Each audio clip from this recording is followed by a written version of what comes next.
wabarakatuh. Boleh. Selamat malam, semuanya sehat? Sehat, alhamdulillah. Alhamdulillah. Salam sejahtera bagi kita semua. Yang terhormat Bapak Agus Fitriadi, Sarjana Teknik, Certified Professional Risk Management, Certified Lean Six Sigma Black Belt, dan Bapak Insinyur Supandi Syarwan, Magister Manajemen, selaku narasumber dan guru kita semua pada acara webinar Shared Education yang ke-49. Serta Bapak Ibu peserta webinar Shared Education pada malam hari ini yang berbahagia. Alhamdulillah, puji syukur kehadirat Tuhan Yang Maha Esa, berkat rahmat dan hidayahnya, kita dapat berkumpul pada malam hari ini untuk belajar bersama ya dengan para narasumber yang luar biasa, meskipun harus dilaksanakan secara online. Semoga kita tetap sehat selalu. Nah, sebelumnya izinkan kenalkan diri Bapak Ibu. Perkenalkan, nama saya Nur Inaya Febriana sebagai Master of Ceremony sekaligus moderator yang akan membawa acara pada malam hari ini. Nah, acara ini merupakan tempat belajar bersama dan berbagi ya yang diselenggarakan oleh Chat Indonesia yang kebetulan nih pada 2 Mei 2023 genap berusia 3 tahun ya Bapak Ibu semua. Tepuk tangan untuk Chat Indonesia, Pak. Iya. Oke, terima kasih atas support dari Bapak Ibu semua ya. Eh, Baik, untuk mempersingkat langsung saja agar acara hari ini berjalan dengan lancar, alangkah lebih baiknya kita berdoa terlebih dahulu menurut kepercayaan dan agama masing-masing. Berdoa dipersilahkan.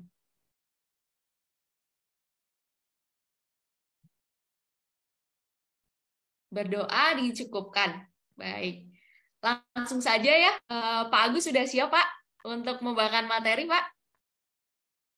Siap, Bu, siap. Oke, siap. Baik, selanjutnya penyampaian materi yang akan disampaikan oleh Bapak Agus Fitriadi yang merupakan praktisi K3, konsultan sekaligus trainer ya Pak ya. Langsung saja kepada Bapak Agus Fitriadi, waktu dan tempat saya silakan. Silakan Baik, Bapak. baik, Ya. terima kasih Bu Nur Inaya Febriana. Selamat malam Bapak Ibu sekalian. Mohon izin kepada para guru, para senior, para seangkatan dan para practitioner di bidang pemerhati K3 untuk di Indonesia Raya untuk memajukan dan mencerdaskan kehidupan bangsa perihal kesadaran, kebutuhan dan kebutuhan akan keselamatan kerja nggak cuma di pekerjaan menurut saya, tapi saya sudah mencoba menduplikasikan K3 yang dulu saya dapatkan di bangku sekolahan perusahaan, beberapa perusahaan sebelum-sebelumnya saya katakan bangku sekolahan perusahaan, sehingga saya terapkan di dunia kehidupan sehari-hari dengan rekan-rekan bisnis, rekan-rekan kolega, rekan-rekan multi industri, multi core bisnis, sehingga mereka tahu safety itu nggak cuma pakai helm, safety itu nggak cuma pakai earmuff, nggak cuma pakai sepatu safety. Bahkan saya kemana-mana pakai sepatu safety gitu, karena sudah terbiasa gitu kan. Nah jadi nggak ada tuh istilah bahwa saya safety itu cuma milik orang yang pakai band merah, baju merah, tapi ya orang yang berdasi pun, orang yang memakai baju seragam produksi pun juga dia harus ada safety barriers-nya. Demikian sebagai opening dari saya, nanti kita akan masuk ke materi kalian. Ntar saya salah. Saya izin share materinya, saya buka dulu. Oke, baik. Jadi saya sedikit berbeda, Bapak Ibu sekalian, dengan rekan-rekan yang kepada umumnya. Kalau saya membawa materi yang mungkin bagi Bapak Ibu tidak terbiasa. Buat saya stylenya sedikit berbeda dengan yang lain. Nanti saya akan ada pemutaran video. Nanti teman-teman kita akan ajak brainstorming bagaimana melihat kondisi sekitar kita. Bagaimana sih peran seorang praktisi safety itu bisa memberikan warna gitu loh di kehidupan kita sehari-hari. Itu sih maksud tujuannya. Kenapa saat Pak Amri chat saya, Pak Agus bisa nggak gini? Oke, siap, saya selalu siap. Kenapa? Karena seorang safety ingat banget dulu waktu pas sumpah. Mungkin Pak Saud masih ingat dulu ya. Mohon izin Pak Guru Saud. Waktu pas dulu sumpah sebagai K3 bahwasanya sumpah K3 itu kita bukan cuma untuk buat pabrik sebenarnya, tapi perwakilan Depnaker, tapi perwakilan diri kita kepada lingkungan sekitar kita, Bapak Ibu sekalian. Jadi saya bukannya main itu selalu ada P3K gitu loh. Di tas saya tuh selalu ada misalkan protokol pertolongan pertama pada kecelakaan, apabila orang pingsan, apabila orang emergency, baik itu apapun tuh pasti harus saya tolong gitu, dimanapun tuh berada. Karena itu udah menjadi nyawa. Bayangkan, go time kita di bawah 3 menit bagi semua isu, bagi semua emergency response. Walaupun teori 10 menit, itu 10 menit itu saya yang go time itu 3 menit ke bawah itu harus secepat kilat kita memberikan pertolongan pertama kepada orang. 3 menit kedua itu silver, 3 menit terakhir tuh perunggu. Jadi 10 menit itu 1 menitnya tuh ya tinggal nasib takdir tuh 3 menit tuh orang masih bisa kita selamatkan enggak gitu loh. Apakah dikasih inhalation, apakah diberikan CPR, apakah kita berikan pacu jantung, apakah kita angkat bidai balut. Saya ingat banget waktu pas dulu Alika 3 Om misalkan training P3K di UKI, P3K di setiap saya berlakukan dan saya ajarkan gitu ke anak buah saya, rekan-rekan saya. Walaupun saya misalkan dulu sudah menjadi manajer produksi, manajer engineering, pimpinan perusahaan dan segala, tapi tetap nyawa safety itu, ruh safety-nya itu tetap harus ada gitu Bapak Ibu sekalian. Jadi rekan-rekan yang berpraktisi sebagai K3 jangan merasa oh sendirian, jangan. Justru itu menjadi tantangan bahwasanya K3 keselamatan dan kesehatan kerja itu menjadi kebutuhan kita gitu loh. Kalau bukan kita yang mengkampanyekan, kalau bukan kita sebagai role models, jadi kalau misalkan saya pernah di Japanese company, kalau Anda ingin sukses mengimplementasikan satu sistem, jadilah kamu sebagai sistem tersebut. Itu yang pertama. Dan yang kedua, siap tidak populer. Apa maksudnya?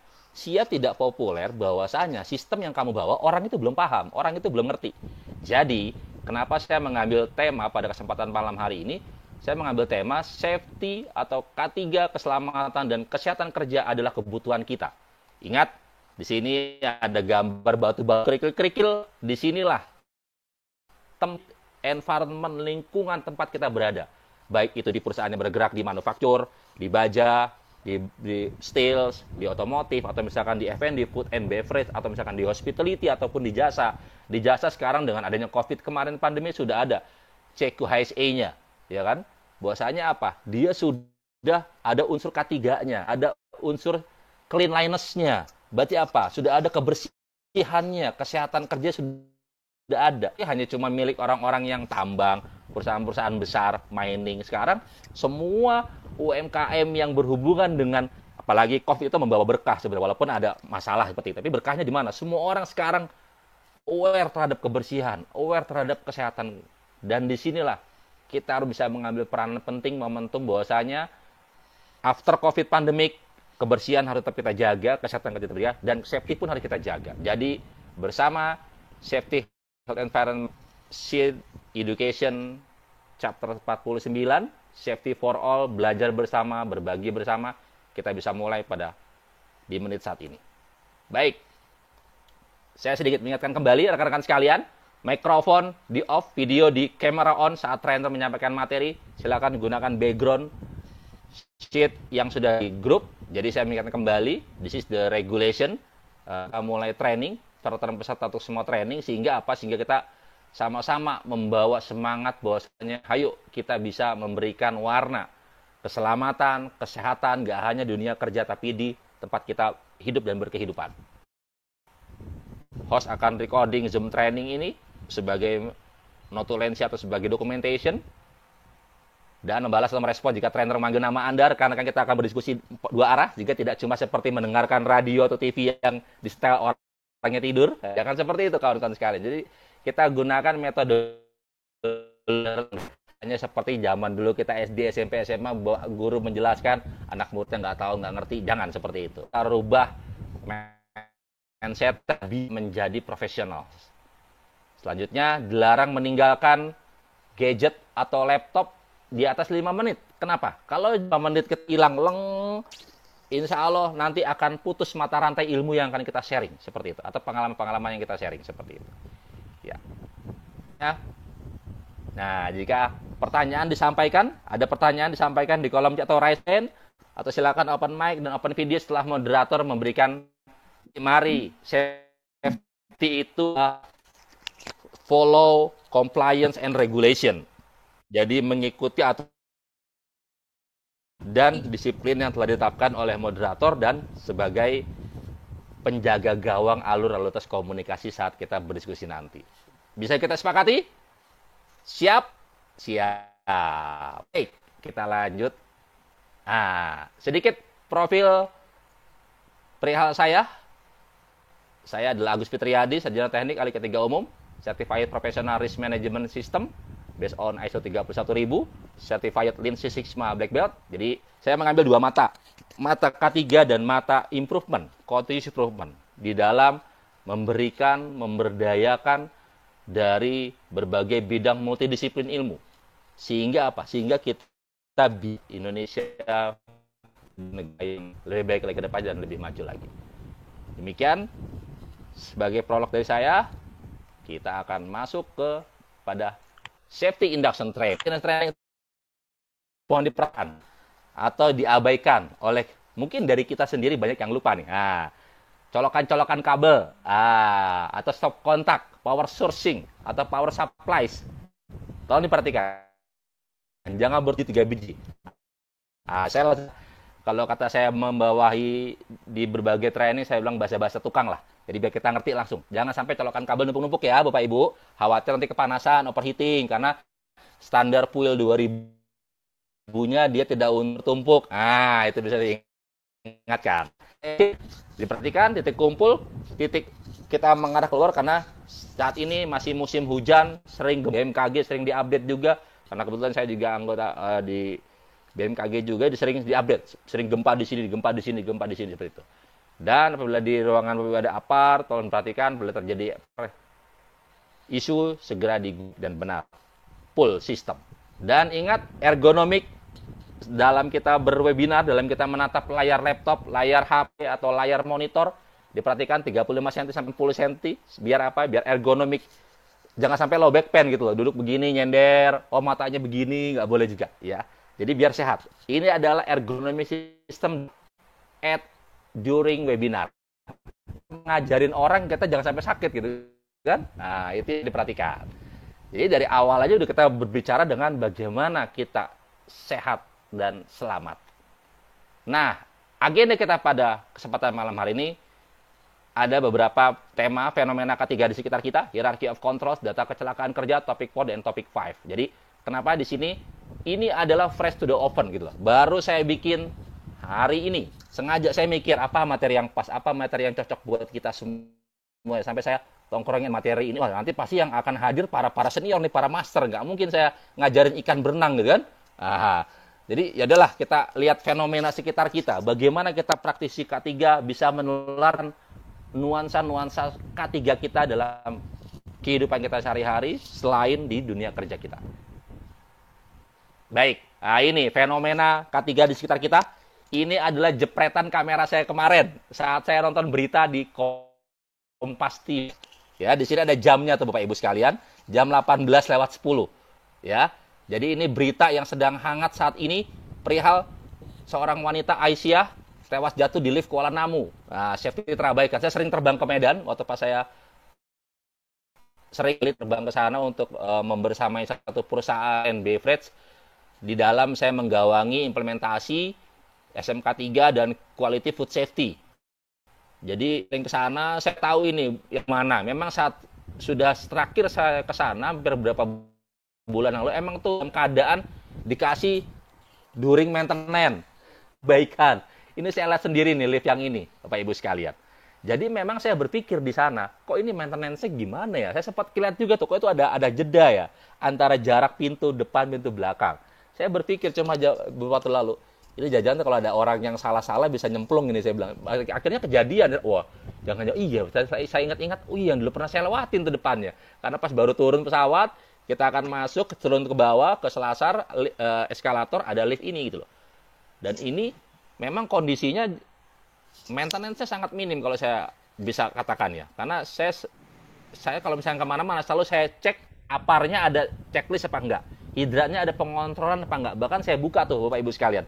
Dimanapun, di hotel, bandara, atau misalkan dimanapun, yang sering saya lihat tuh apar, fire extinguisher, atau hydrants. Kondisinya prima, kondisinya siap pakai atau tidak saat terjadi emergency response. Saat jadi emergency response preparedness. Karena di ISO 45001 di klausul 8.2 itu sudah jelas emergency response preparedness. Jadi semua area yang berhubungan dengan ada risk potensial itu harus siap kesiagaan tanggap daruratnya. Nah, kalau dalam kondisi seperti ini saya bisa mengatakan berarti benar juga safety terabaikan di sini. Teman-teman Kompas TV mengatakan seperti itu, bukan saya mengatakan, Kompas TV yang dia mungkin awam tentang safety, apalagi kita yang practitioners yang setiap hari dengan trial safety, regulasi safety, terus kampanye safety, behavior based safety. Itu yang pertama. Lalu yang kedua, di sini juga terjadi lagi dalam waktu minggu ke belakang ini. Ini di grup satu lagi di kamar sebelah. Saya juga sebagai member di sana. Ini 2 batubara ditemukan tewas dalam palka kapal. Jadi ini petugas tongkang batubara gitu kan Bapak Ibu sekalian. Jadi kayak secondary containment-nya sebelum itu loh. Pitching atau picking kemana gitu, pick up kemana. Dan ini bagaimana sebenarnya gitu loh. Regulasinya seperti apa? Nah, kalau misalkan dari kedua isu tersebut, isu yang di sini, isu yang di darat, ini isu yang darat dan setengah laut lah gitu kan, karena masih di Dramaga kan, masih di port gitu kan. Tapi dia pasti sudah baru pertama kali dia melakukan ini. Dan ini juga kontrol CCTV-nya sudah checklist Bandara Kuala Namu sudah berapa lama udah berdiri udah taruhlah setahun gitu loh. Berarti apa di sini? Petugas-petugasnya bersertified di bandara itu udah international levelnya dan ini pun juga pasti sudah ada pengawasnya, pengawas lapangan dan pengecekan. Oke, dalam hal ini saya boleh minta poin dong rekan-rekan sekalian merefresh kembali sama-sama belajar. Saya ingin bertanya, safety menurut Anda apa sih gitu? Jadi kalau boleh saya ingin bertanya, safety itu apa sih gitu lah, Bapak Ibu sekalian. Boleh mengumpulkan pendapatnya mungkin, Bapak Ibu sekalian, saya stop share dulu. Apa sih yang dimaksud dengan safety gitu loh? Karena kita pasti sudah belajar misalkan Alika 3 nih, satu. Terus background pendidikan kita berbeda. Terus background perusahaan kita berbeda. Background environmental kehidupan kita berbeda. Misalkan saya tinggal di Bogor, Bapak tinggal di Jakarta, Pak Amri tinggal di Subang, Bu Inaya tinggal di Subang di Bandung, Pak Supandi tinggal di Jakarta. Pasti akan ada berbeda kulturasi, akulturasi. Tapi ada kesamaan Bapak Ibu sekalian. Safety. Nah, coba saya ingin bertanya. Boleh dong Bapak Ibu sekalian. Jadi sistem saya adalah saya stop share biar kita berdiskusi gitu loh. Nggak cuma saya doang yang berbicara, gantian lah Bapak Ibu juga berbicara gitu loh. Boleh saya mendengar safety itu apa sih gitu loh. Silakan. Monggo silakan Pak. Open cam Pak Masmul, karena kalau kita ada kameranya bicara dua arah Pak. Kalau cuma hitam doang saya berbicara dengan kantong kresek hitam gitu loh Pak. Oke, kebetulan Pak, ini saya sebenarnya sudah open tapi laptop sayanya Pak. Tuh. Oh, oke, baik. Kan namanya hilang kan Pak. Maaf ya Pak ya. Siap. Ya. Oke, itu berarti namanya leaking point. Iya. Lanjut. Mungkin kalau menurut saya safety itu sendiri adalah tindakan preventif agar jadinya suatu tanda kutip bencana yang bisa menghilangkan nyawa atau bisa melukai pekerja di sekitar, Pak. Hanya itu saja sih, Pak. It's good ya. Oke, berarti yang bisa. Oke, saya ambil benang merahnya. Yang bisa. Ada lagi mungkin opini lain? Oh, Pak Hasanuddin, safety adalah ya, Pak Ibu sekalian, adalah naluri untuk selamat. Safety adalah aman dari bahaya. Betul, Pak Putra. Awal Pak Udin, safety itu kebutuhan. Itu materi kita saat ini, Pak, kebutuhan ya.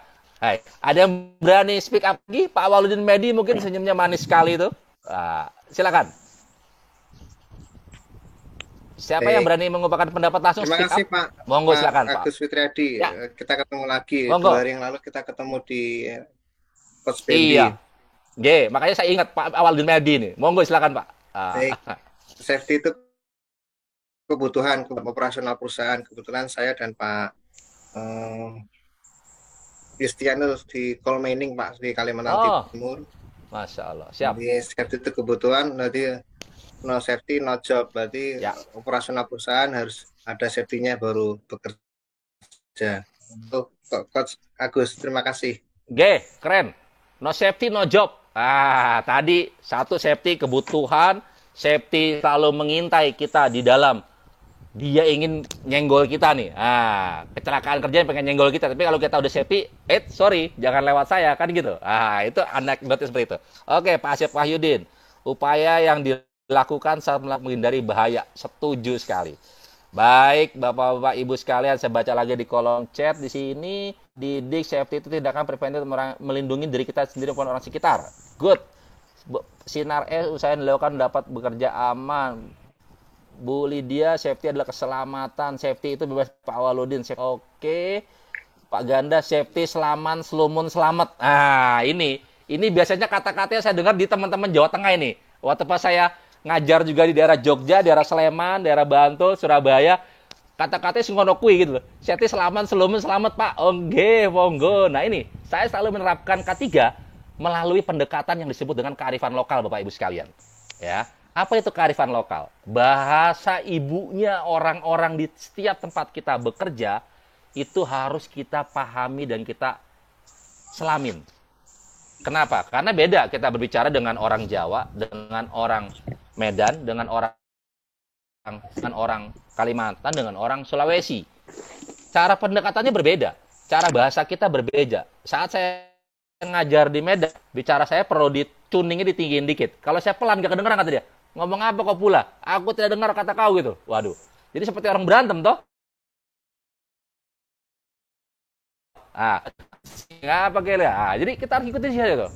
Itu Sulawesi. Kalau di Jawa, iki piye yo. Suaranya dipelanin, tapi saya tahan napas jadi gitu kan. Nah, daripada sistem saya nggak dapet, ya udah kita ikutin. Tapi kenapa? Itulah yang disebut dengan safety. Suatu keadaan aman dalam kondisi aman secara fisik, sosial, dan spiritual. Betul sekali Pak Depri. Baik, kita kembali lagi ke materi ya Bapak Ibu sekalian. Ada yang salah dan semuanya benar karena Anda berbeda dengan saya, berbeda di sini. Sehingga mari kita bentuk definisi safety yang oke. Kita lanjut. Nah, ini ada sedang happenings di seberapa berhargakah keselamatan kita gitu loh. Nah, ini saya akan memutarkan sedikit video sehingga nanti Bapak sedikit. Oke.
Nanti kita akan bisa mengambil apa sih poin inti dari pemutaran video ini Bapak Ibu sekalian. Mohon perhatikan, di sini intinya.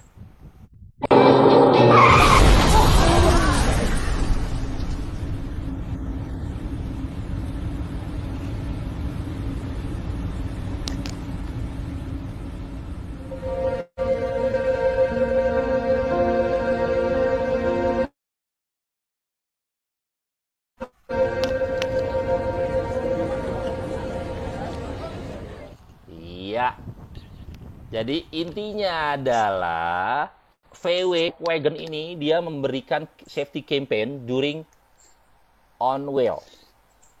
Jadi apa? Ada yang bisa mengumumkan pendapatnya dari video tersebut? Pak Istian, monggo silakan Pak Istian. Baik, monggo. Terima kasih Pak. Terima kasih Pak Amri, Pak Agus ya. Saya ingin menarasikan menjadi sebuah quote gitu ya. Keselamatan itu idealnya sama seperti kita menjalani agama ya dengan niat yang tulus, pemikiran positif, kemudian tindakan yang benar dan juga perkataan yang jujur. Saya yakin di dalam hati kita pasti tahu bawaan dari lahir, oh saat kita mengemudikan telepon dengan mengoperasikan handphone ini pasti tidak aman. Tapi kadang kita terbuai dengan alasan yang tidak rasional. Misalkan ditunggu sama atasan, harus segera sampai dalam sekian waktu. Nah itu hal yang perlu kita tanamkan secara prinsip mendasar bahwasanya kalau kita niatin menjalankan safety seperti agama gitu ya, itu akan menjadi sebuah kebutuhan. Maka kita akan lakukan dengan ikhlas. Itu saja Pak Agus, terima kasih.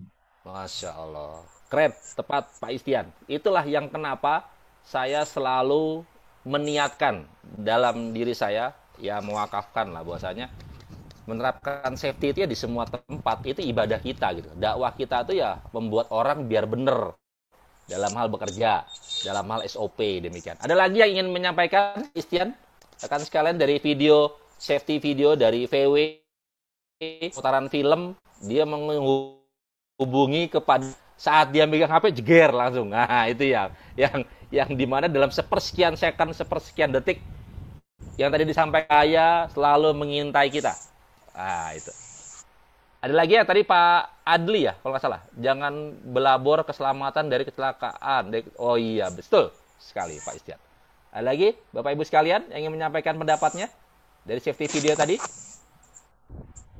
Mas Mul? Boleh saya Pak? Monggo silakan Mas. Jadi kalau meskipun kita diawali dengan hati-hati dengan cara yang benar, tapi karena kita lengah sesaat, itu bisa mengakibatkan kerugian bagi diri sendiri maupun orang lain. Terima kasih. Ya, baik. Terima kasih Mas Mul. Intinya jangan sampai kita lengah ya. Ya, tadi Pak Istian meluruskan jangan kita belajar keselamatan dari kecelakaan ya Pak Istian. Itu quotes of the day yang sangat keren menurut saya.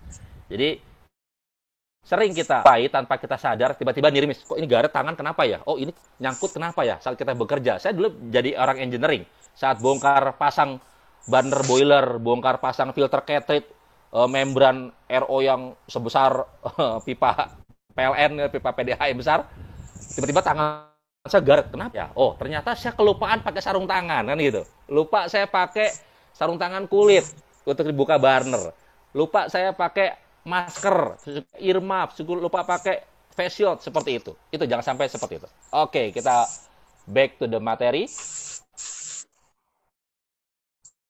Nah, ini juga ada hierarchy of control. Tadi kita bicara perihal safety awareness. Sekarang kita hierarchy of control yang sering sekali praktisi safety menggaungkan. Kadang-kadang kita kebalik-balik. Safety itu apa sih? APD. Nah, ini yang mindset ini yang perlu kita luruskan Bapak Ibu sekalian ya. Safety itu nggak cuma APD kawan. Ada 5 hierarki. Mari kita sama-sama. Nanti kita berdiskusi kembali. Meet Bob. Bob is the manager of a large factory with lots of machines and workers. He wants to keep these workers safe and make sure they go home to their families every day. Bob has all the equipment outlining all the tasks each worker performs and the hazards they are exposed to. Bob needs help with implementing controls for each hazard to protect his workers. Meet Sally, the safety manager for the factory. She wants to help Bob with his problem. Sally introduces Bob to the hierarchy of controls. She explains that the most effective controls are at the top. Di sini adalah sama mengetahui hierarchy of controls. Yang pertama eliminasi, substitusi, engineering. Karena setengah-tengah sebelum kita ke administrasi controls, dan ada administrasi control dan ada PPA. PPA itu kadang-kadang orang-orang menyebutkan belum kenal safety. Oh safety itu APD, safety itu pakai helm, safety itu investasi, safety itu ngeluarin duit. Enggak juga kok seperti itu. Saat Anda sebagai orang project engineer, sebagai Anda project manager, Anda sebagai seorang engineering manager berpikir, bagaimana saat Anda membeli mesin, instalasi mesin, menginstalasi suatu pekerjaan, sudah ada peredam suaranya atau belum? Sudah ada proteksi sistemnya atau belum? Sudah ada kontrol sistemnya atau belum? Nah, itu kan masuk kepada elimination, substitution, engineering controls. Tapi itu tidak kita sadarin gitu loh Bapak Ibu sekalian. SOP-nya sudah ada belum? Manual book-nya sudah lengkap belum? Jangan Anda beli mesin second atau rekondisi, tapi ada nggak historical mesin sebelumnya gitu loh. Tahu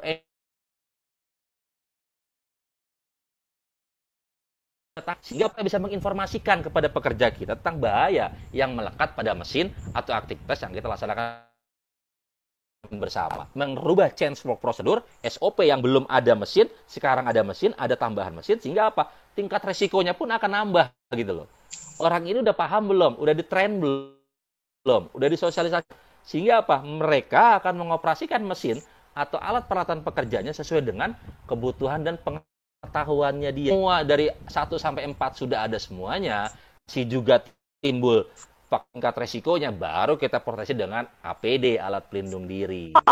And the further you move down, the less effective they become. Sally explains to Bob that controlling hazards is the fundamental way to protect the workers. She explains that following this hierarchy of controls will lead to inherently more safer systems. Workers will be safe and happy to be working at their plant. Bob is grateful to learn about the hierarchy of controls.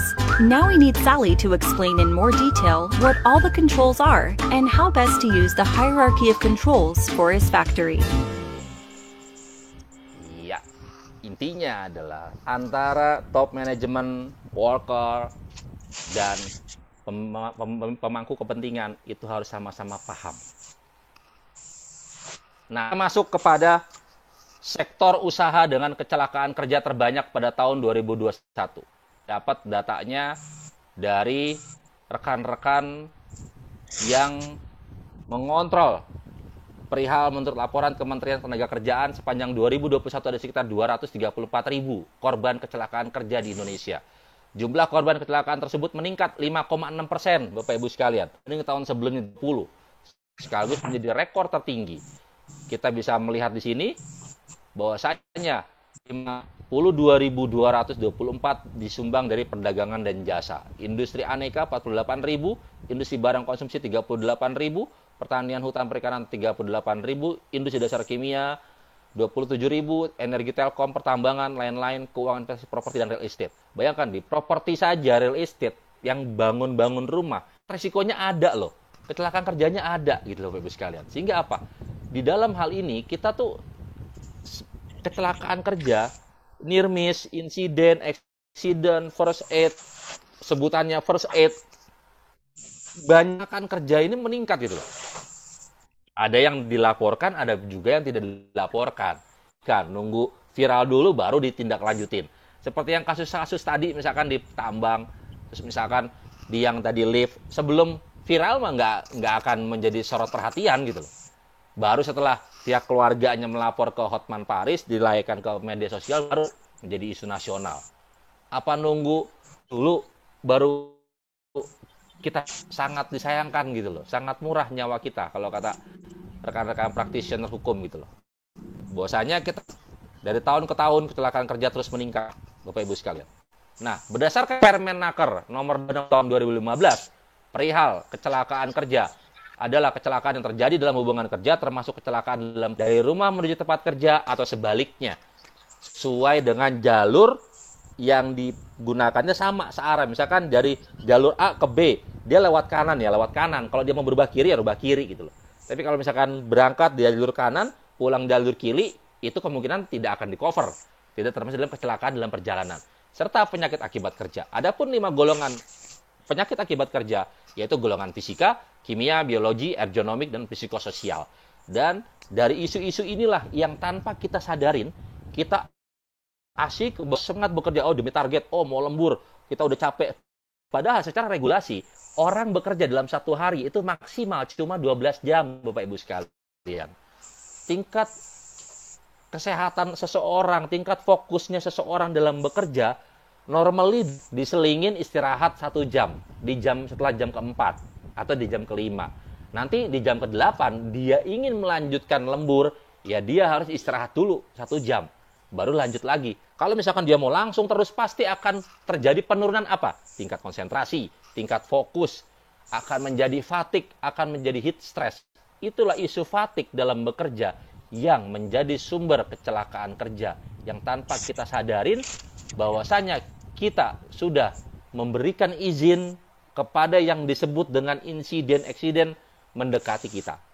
Ya, tadi rekan-rekan sudah kita brainstorming apa itu safety, apa itu kecelakaan kerja, apa itu kita harus selalu mengikuti kita nih kecelakaan. Lah kalau misalkan kita memberikan ruang, ya berarti kita ketemuan dong apa yang disebut dengan first aid, disebut dengan near miss, disebut dengan medical treatment, disebut dengan perjalanan dalam kecelakaan dalam perjalanan pulang dan pergi, tanpa kita mengindahkan apa regulasi, apa aturan main yang harus kita patuhin gitu loh. Ingat suhu ekstrim, bahan kimia, bakteri, virus, jamur, aktivitas, kerja berat. Ingat ergonomik sistem, jangan sampai melebihi dari berat seperti itu.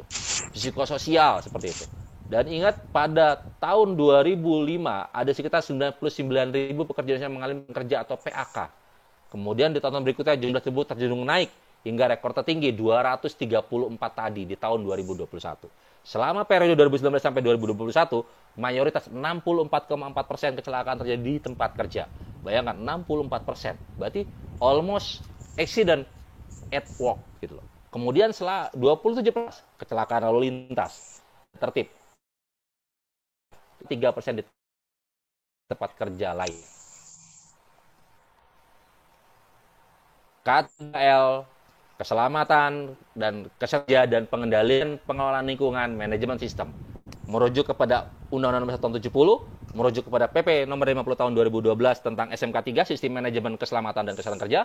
Selain itu berdasarkan ISO 45001 2018 dalam Occupational Health Safety Management System serta pengelolaan dan pengelolaan lingkungan hidup PPLH. Undang-Undang Nomor 23 Tahun 1997 merupakan undang yang pertama keluar tentang lingkungan hidup lalu diikuti dengan Undang-Undang Nomor 32 Tahun 2009. Di sinilah kita sebagai praktisi K3 jangan cuma K3-nya, tapi L-nya juga kita perhatikan. Apa itu? Lingkungannya. Kita ingin dong bernapas dengan segar, kita ingin dong air bersih tetap tersedia, kita ingin dong udara sejuk, segar, kita hirup setiap hari, setiap pagi, setiap siang, setiap malam, atau setiap sore, sama-sama mendukung pengendalian dan pengelolaan tata kelola lingkungan yang baik dan sesuai dengan dan hukum yang berlaku di negara kita saat ini. Amatan dan dalam bukunya Bapak Grimaldi John V. Simon Rollin dalam Safety Management disebut dengan manajemen K3 adalah proses mengintegrasikan, menggabungkan prinsip-prinsip keselamatan dan kesehatan dalam operasional perusahaan. Jadi K3 ini tidak berdiri sendiri Bapak Ibu sekalian. K3 ini, ini cuma milik Departemen Safety doang gitu. Enggak. Justru saya dulu minta kepada SR saya, kepada pimpinan perusahaan saya minta bobot nilai KPI, performance appraisal itu diberikan untuk K3 dan continuous improvement. Berarti apa coba? Setiap orang, setiap karyawan memiliki tugas, rasa tanggung jawab menjalankan K3 di lingkungan perusahaan di tempat kerja masing-masing. Ini yang kita sebut dengan mengintegrasikan prinsip-prinsip K3 L ke dalam operasional perusahaan. Good safety, good business, sudah pasti. Kalau misalkan kita safety, orangnya sehat, orangnya selamat, lingkungannya aman, pasti brand image company kita akan naik. Quality kita akan meningkat, produknya akan sesuai dengan target PPIC. Organizational effectiveness akan achievement. Employee moral akan meningkat, akan ada kecintaan terhadap perusahaan. Oh bangga saya kerja di perusahaan A, kenapa? Safety-nya oke, kesehatannya oke, lingkungannya oke. Dan cost effectiveness pasti akan terjaga. Kita tidak ada biaya untuk kecelakaan kerja, nggak ada biaya untuk orang sakit, nggak ada biaya untuk lingkungan, seperti itu. Itu sistem manajemen K3 yang merujuk, yang menggunakan pendekatan Plan, Do, Check, Act. Apa itu PDCA secara konsep safety atau HSE atau SAE? Plan-nya establish process necessary to deliver result in accordance with organization OHS policy. Plan kita harus merujuk mengikuti kebijakan K3 yang sudah ada. Kalau belum ada silahkan dibuat. Kenapa? Karena K3 adalah kebutuhan dasar dari bisnis organisasi Anda masing-masing. Do processes. Di dalam setiap proses aktivitas kerja kita, berproses produksi kita, ada unsur perlindungan keselamatan kesehatan kerja kita. Cek, monitor, and measure proses again OHS policy. Monitor dan cek kembali, pastikan kebijakan polisi ketiga kita, objektifnya, regulationnya, dan pemenuhan sesuai dengan laporan dan hasil kerja kita terukur dan terdokumentasi dan tertelusur. Act-nya, take action to continually improvement OHS performance. Kita akan bisa meningkatkan perbaikan berkelanjutan dalam unsur K3L di organisasi kita masing-masing. Posisi penerap dalam peningkatan pelaksanaan K3 manufacturing. Contohnya kita ingin mensertifikasikan SMK 3, cek hasilnya measurement and parameter monitor, action tindakan perbaikannya. Sehingga apa? Di dalam menerapkan K3, SCSM K3, sistem manajemen K3, safety cycle. Tujuan dan sasaran safety management in manufacturing, tujuan K3 adalah menciptakan tempat kerja yang aman, setiap sumber produksi dipakai secara aman dan efisien dengan lancar. Sasaran K3, nihil kecelakaan penyakit akibat kerja. Target dari K3L adalah zero incident, zero polutan environmental. Kecelakaan, nihil penyakit akibat kerja. Ingat bahwasanya kepemimpinan oleh top manajemen, kondisi kerja yang aman dan sehat, pelaksanaan aman oleh pekerja itu adalah integritas atau manajemen K3 yang baik dan benar. Adapun karakteristik of safety management, itu yang pertama adalah aktif dan preventif. Semua praktis, semua karyawan, semua yang terlibat dalam organisasi kita harus proaktif dan preventif, jangan reaktif. Integrated system, kita gabungkan semua sistem, involve everyone, pelibatan di sana. Dan yang terakhir, depend on management support and commitment. Ingat, top management, first line management, sampai manajemen harus komitmen dan integrated dalam menerapkan setiap aktivitas. K3 tanggung jawab bersama, tanggung jawab dari owners, tanggung jawab dari manajemen yang bertanggung jawab mematuhi dan mentaati syarat K3 sesuai dengan klausul 5 di all participation. Nanti kita akan lihat di sini, leadership and worker participation sesuai dengan ISO 5001. Di sini kita masuk di context of organization klausul 4 dalam bingkai berorganisasi. Di center point of view-nya klausul 5 leadership and worker participating. Di klausul 6 kita ada planning, tadi plan, masuk scope occupational safety management system OHSMS, masuk kepada klausul 7 dan 8 support and operation.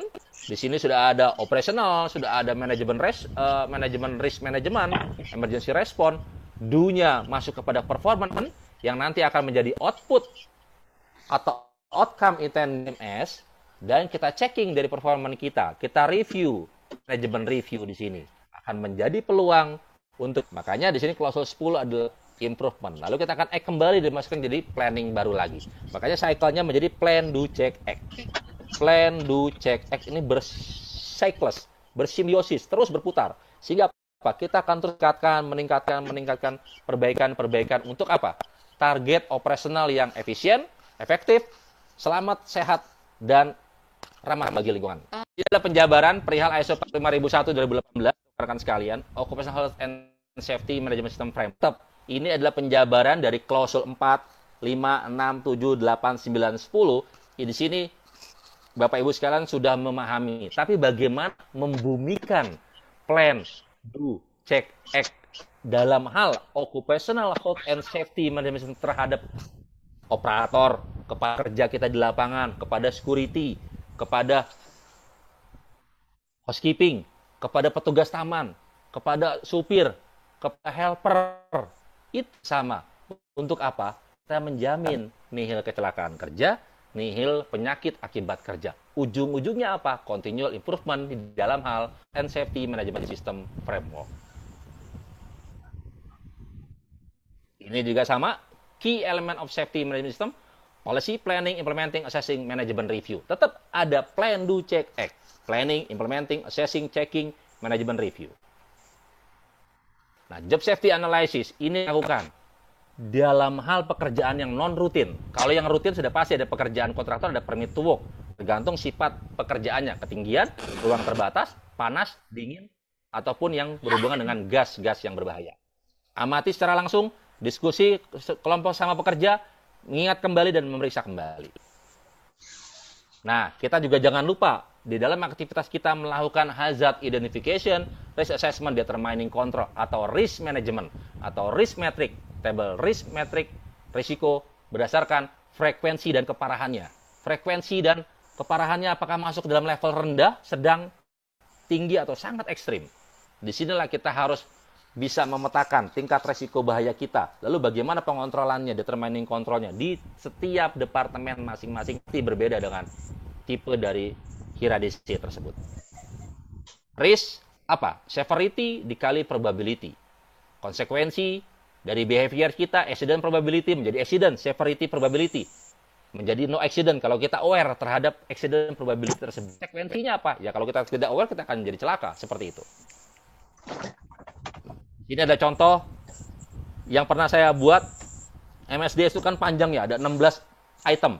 Saya buat simple, saya buat singkat seperti ini contohnya. Mungkin bisa di-adopt, mungkin bisa di-sharing, sehingga apa? Orang akan lebih mudah memahami, orang akan lebih mudah melaksanakan, dan orang akan lebih aware terhadap bahwasanya bermain dengan bahan kimia itu perlu tingkat pengendalian yang sebaik mungkin sesuai dengan manufacturer-nya. Ini adalah simbol B3, bahan berbahaya beracun, dan ini adalah simbol dan label dari B3. Ingat, standardization is the way to sustain the gains. Without standardization, all my improvement will with time akan balik lagi ke belakang. Sehingga apa? Standardisasi ditetapkan untuk kita membuat improvement, sehingga future state kita akan menjadi lebih baik daripada yang sebelumnya kita belum baik. Ingat, way to get start is to quit talking and begin act for occupational safety and health. Agus Fitriyadi. Summary. One machine can do the work of 50 ordinary men. No machine can do the work of one extraordinary man. Kata Pak Albert Hobart. Dan kalau kata saya lagi, safety is not just a word and theory, it's our life. Nah, itulah quotes of the day dari saya, Agus Fitriyadi. Terima kasih dari saya, Agus Fitriyadi. Sedikit mengingatkan kembali, dan semoga bermanfaat untuk keselamatan, kesehatan kerja kita dimanapun kita berada, untuk lingkungan yang lebih baik di hari kemudian hari. Terima kasih, selamat malam, assalamualaikum warahmatullahi wabarakatuh.